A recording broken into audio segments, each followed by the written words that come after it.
ভ্রমণ শেষে ফিরে এসে আবার পুরনো রুটিনে ঢুকে পড়া যেন জীবনের দুটি ভিন্ন দিক একে অপরকে অনুসরণ করছে। যতই নতুন অভিজ্ঞতা অর্জন করি ততই পুরনো রুটিন আমাদের সেই অভিজ্ঞতাকে বাস্তবতার মাটিতে রূপ দেয়।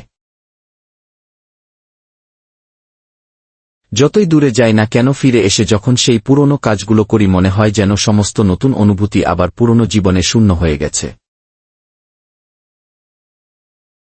তবে সেই শূন্যতা থেকে উঠে এসে আমরা আবার নিজেদের গড়ে তুলি যেন জীবনের প্রতিটি অংশেই এক নতুন রঙে সাজানো।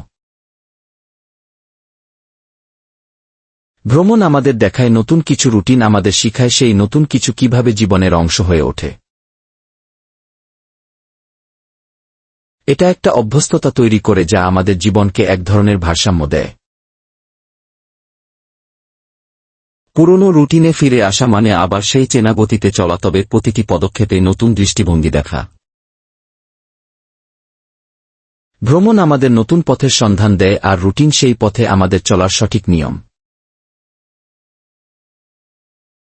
এভাবেই রুটিন ও ভ্রমণ একে অপরকে পরিপূরক করে আমাদের জীবনের উদ্দেশ্য আরও স্পষ্ট করে তোলে। ফিরে এসে পুরনো রুটিনে চলে যাওয়ার পরও ভ্রমণের স্মৃতিগুলো আমাদের জীবনকে সমৃদ্ধ করে এবং প্রতিদিনের কাজে নতুন রং যোগ করে।